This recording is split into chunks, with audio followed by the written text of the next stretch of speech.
এই মৃত্যুগুলিকে দেখে আমরা নিজের জীবনে একটু হিসাব নিকাশ করি না যে আমরাও মরবো, মরলে আমাদের হিসাব দিতে হবে।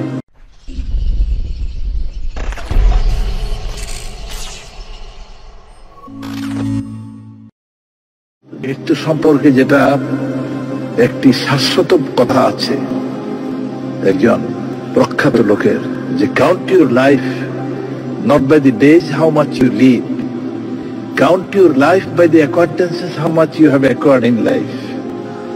জীবনকে গণনা করো না যে কতদিন বাঁচলাম, গণনা করো যে জীবনে মানুষের কত সাথে সম্পৃক্ত হয়েছে। আজকে কর্ম দিয়ে তাদের বিচারণ হচ্ছে।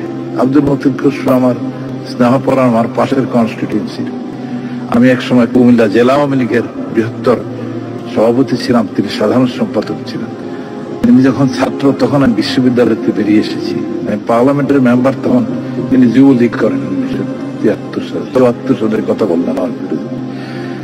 তার জীবন অত্যন্ত বর্ণাঢ্য। তিনি অত্যন্ত সফলভাবে এই সংসদের দায়িত্ব পালন করেছেন, আইনমন্ত্রী হিসাবে দক্ষতার সাথে কার্যক্রম করেছেন। এবং সবচেয়ে বড় কথা হচ্ছে এই সুপ্রিম কোর্ট আইনজীবী সমিতির একটা কঠিন নির্বাচনে বাড়ছিল, এদের মধ্যে তিনি উত্তীর্ণ হয়েছেন। কিন্তু আল্লাহর কি হুকুম, নির্বাচিত হওয়ার পরেও এই দায়িত্বটা তিনি পালন করতে পারেন নাই। সুতরাং আমরা প্রত্যেকে এই কথাটাই মনে করতে হবে যে এই এক্ষুনি যে কোনো মুহূর্তে আমাদের জীবনে এই করোনা মহামারী পৃথিবীতে একটা কথা তো শিখিয়েছে, যেটি যে নৌকা call for the whole global community.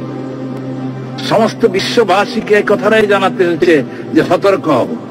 আজ থেকে 1000 বছর আগে হায়ান বিন জাবের মাননীয় স্পিকার, আপনি জানেন, একজন আরব সায়েন্টিস্ট বলছিল যে আণবিক যুদ্ধ, if the split of an atom is being divided into pieces, city like Baghdad could be destroyed in a moment time. কিন্তু 1000 বছর ওই নাগাসাকি হিরোশিমাতে এই বোমা পড়ে লক্ষ লক্ষ মানুষের প্রাণ গেল। কিন্তু আজকে পৃথিবীতে একটা কি প্রস্তুতি চারিদিকে বিশ্বযুদ্ধের। কিন্তু ধরেন এই কোত্থেকে একটা ভাইরাস এসেছে, তার নাম করোনা কোভিড-19। দেখেন সারা পৃথিবী আজকে চরমভাবে আতঙ্কিত। সুতরাং আমাদের মধ্যে আমাদের এইবারে আগের বারেও এখানে স্নেহপরায়ণ মানে মোহাম্মদ নাসিম সহ সারা পাশে অনেকে হারিয়ে গেছেন। এবার আমরাও কে কখন হারিয়ে যাবো সেটা ঠিক নাই। সুতরাং এই পৃথিবীতে কিন্তু সাংঘাতিক একটা কঠিন সংকেত, মানুষ যেন সতর্ক হয়। কারণ এই পাশাপাশি তো আমরা লক্ষ্য করছি যে আমরা পাগল। সুতরাং এই মৃত্যুগুলিকে দেখে আমরা নিজের জীবনে একটু হিসাব নিকাশ করি না যে আমরাও মরবো, মরলে আমাদের হিসাব দিতে হবে। তাদের বিদেহী আত্মার মাগফিরাত কামনা করি। শোকসন্ত পরিবারে আমার পাশের কনস্টিটিউয়েন্সি মতিন খসরু, আমি প্রতি মানুষকে দেখি এবং একসাথে আমার অত্যন্ত স্নেহপরায়ণ ছিলেন ছোটকাল থেকে শুরু করে এই পর্যন্ত মৃত্যুর আগ দিনে। অত্যন্ত অমায়িক, ভালো এবং সত্তা জনপ্রিয় নেতা।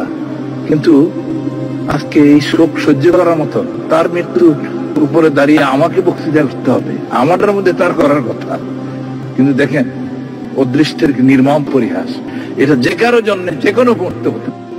ধন্যবাদ মাননীয় সদস্য, আপনার সময় শেষ হয়েছে।